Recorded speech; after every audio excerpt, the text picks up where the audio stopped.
పేదవాళ్ళు ఎక్కువ ఉంటారు.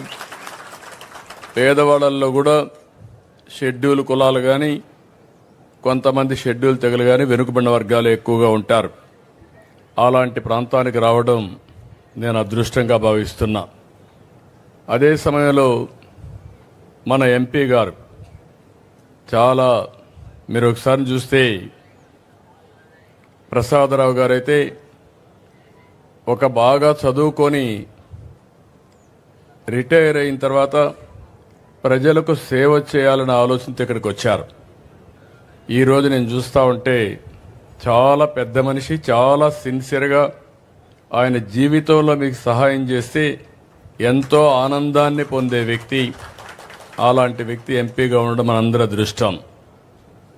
ఇంకో పక్కన మీరు ఒకసారి చూస్తే థామస్ గారు హుషారుగా ఉన్నారు. థామస్ ఇంకా హుషారు కావాలి. ఎందుకంటే నేను ఫస్ట్ టైం మీరు చూస్తే సీఎం అయినప్పుడు బయోటెక్నాలజీ పెట్టాను. హైదరాబాద్లో నేను బయోటెక్నాలజీ పార్క్ పెట్టాను. తిరుపతిలో బయోటెక్నాలజీ కాలేజీలో కోర్సెస్ పెట్టాను యూనివర్సిటీలో. అందులో చదువుకొని విదేశాలకు వెళ్ళి 10 రూపాయలు సంపాదించుకొని ప్రజాసేవకు వచ్చిన వ్యక్తి థామస్ గారు. అంటే ఒక మాటలో చెప్పాలంటే నా పాలసీ వల్ల బాగుపడ్డాడు, మీకు రుణపడి ఉన్నాడు. అందుకే ఆయన నేను చాలా సంతోషంగా, మీరైతే బాగుంటుంది, ఈ నియోజకవర్గానికి సరి అయిన అభ్యర్థి అనే ఉద్దేశంతో ఆయన్ని ఎమ్మెల్యేగా ఎంపిక చేశాం. 30 సంవత్సరాల తర్వాత తిరుగులేని విజయాన్ని ఇచ్చిన మిమ్మల్ని అందరినీ మనస్ఫూర్తిగా అభినందిస్తున్నా. ఓసారి సరైన సమయంలో సరైన నిర్ణయం తీసుకుంటే ప్రజలు కూడా ఆశీర్వదిస్తారు. దానికి ఉదాహరణ ఇక్కడుండే ఎంపీ, ఎమ్మెల్యే అని చెప్పి కూడా మీ అందరికీ విజ్ఞప్తి చేస్తున్నా.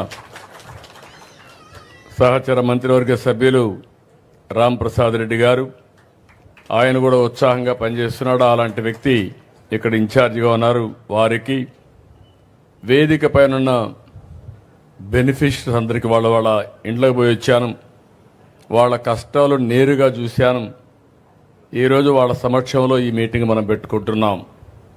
అదేవిధంగా జిల్లా కలెక్టర్ గారు, అధికార యంత్రాంగం అంతా ఉన్నారు. వారందరికీ కూడా పేరు పేరున మీ అందరి తరపున నమస్కారాలు. మీకు అందరూ కూడా ప్రత్యేకంగా ధన్యవాదాలు.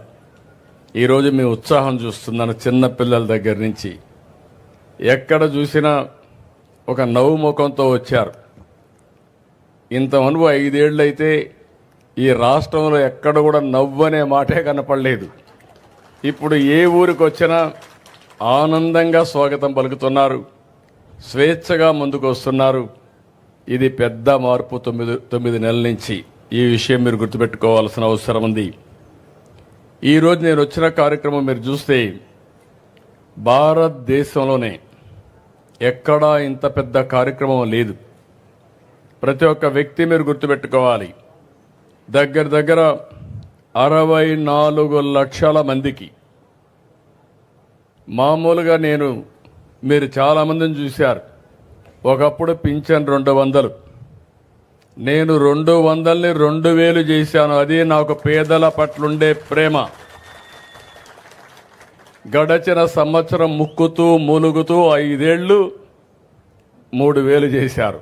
అది ఏడిపించి అప్పుడప్పుడు ఇచ్చేవారు.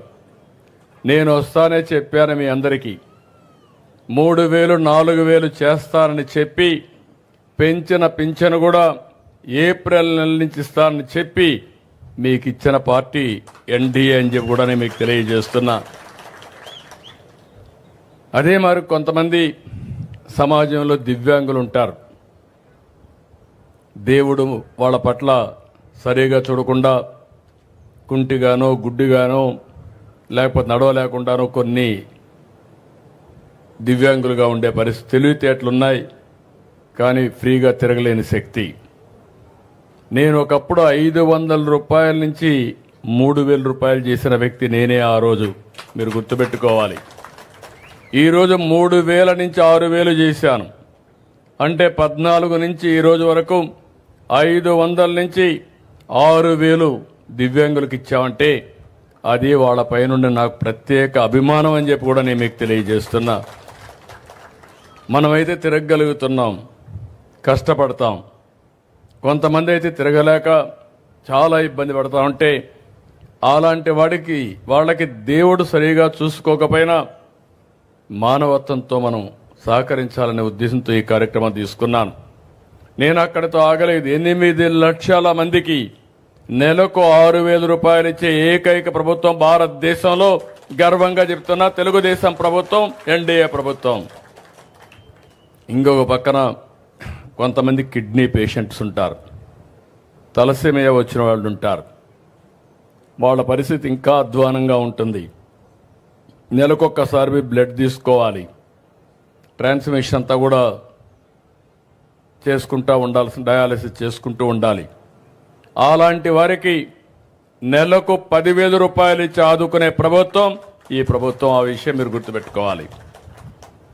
కొంతమందిని చూస్తున్నాం, ఇంట్లో నడవలేరు, బెడ్ మీదనే ఉంటారు. వాళ్ళని లేవతారన్నా, బాత్రూమ్ తీసుకుపోవాలన్నా వాళ్ళ ఇంట్లో ఒక వ్యక్తి వాళ్ళ మీద శ్రద్ధ పెట్టాల్సి వస్తుంది. అందుకే అలాంటి వ్యక్తులు చూశాను.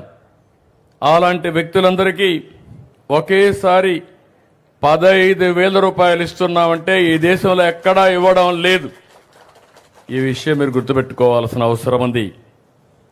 అందుకని 2014లో 200 ఉండే పింఛన్ని 4,000, 6,000, 10,000, 15,000 చేసిన ఏకైక ప్రభుత్వం ఈ ప్రభుత్వం అని చెప్పి కూడా నేను మీకు తెలియజేస్తున్నా. ఇంత పెద్ద ఎత్తున ఏ కార్యక్రమం లేదు. నెలకు దగ్గర 2,800 కోట్లు ఖర్చు పెడుతున్నాం. సంవత్సరానికి 33,000 కోట్ల రూపాయలు ఖర్చు పెడుతున్నాం.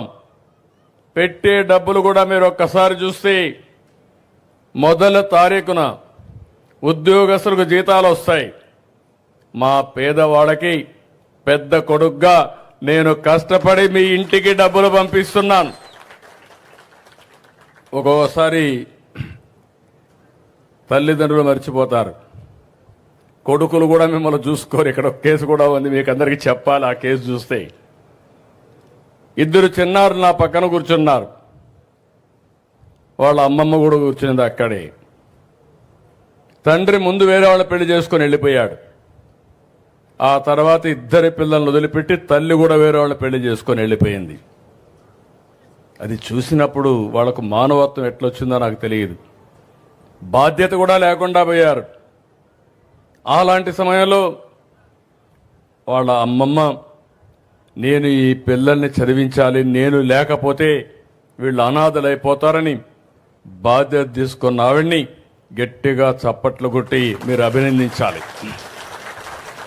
కన్న కూతురు బారిపోయింది స్వార్థంతో, అల్లుడు బారిపోయాడు స్వార్థంతో, కానీ అమ్మమ్మ మాత్రం నేనున్నానని బాధ్యతగా ముందుకొచ్చింది. ఆవిడికి మనస్ఫూర్తిగా మరొక్కసారి అభినందనలు తెలియజేస్తున్నా. ఇది భారతదేశంలో విలువలకు మారు పేరని చెప్పి కూడా నేను మీకు తెలియజేస్తున్నా. ఇప్పుడు నేను అది ఆలోచించిన తర్వాత వాళ్ళిద్దరికీ ఏ విధంగా చేయాలనో ఆలోచించాను. ఆవిడికి ఇల్లు కూడా లేదు. ఇమ్మీడియట్గా నేను ఎక్కడైతే హెలికాప్టర్ దిగానో అక్కడ ఇంటి జాగా ఇచ్చి 1 సంవత్సరం లోపల ఇల్లు కట్టిస్తున్నాను. ఒక 2 ఆవులు పట్టించి నెలకొక 15 రూపాయల ఆదాయం వచ్చేట్టుగా ఆవిడికి నేను సహాయం చేస్తున్నాను. ఇంకొక పక్క 2 పిల్లలకి ఒక్కొక్కరికి 2 లక్షల రూపాయలు ఫిక్స్డ్ డిపాజిట్ వేసి వాళ్ళని చదివించి ప్రయోజకులు చేయాలని, ఉచితంగా చదివించాలని ఒక కార్యక్రమం పెట్టుకున్నాం. తండ్రి తల్లి బాధ్యత లేకుండా పోయారు. బాధ్యత కలిగిన వాళ్ళ కుటుంబానికి పెద్దగా నేను ఈ బాధ్యత తీసుకుంటున్నానని చెప్పి కూడా నేను మీకు తెలియజేస్తున్నా. 2 కూడా నెలకు 4,000 రూపాయలు ఒక 6 నెలలు ఇస్తాం. అది కూడా ఉపయోగపడుతుంది. ఉచితంగా చదివిస్తాం. వాళ్ళిద్దరిని ప్రయోజకులు చేసే బాధ్యత ఈ రాష్ట్ర ప్రభుత్వం తీసుకుంటామని చెప్పి కూడా నేను మీకు తెలియజేసుకుంటున్నాను. ఇలాంటివన్నీ చూసినప్పుడు మొదటి తారీఖు నేను ఎందుకు అందరినీ పొమ్మన్నానంటే మా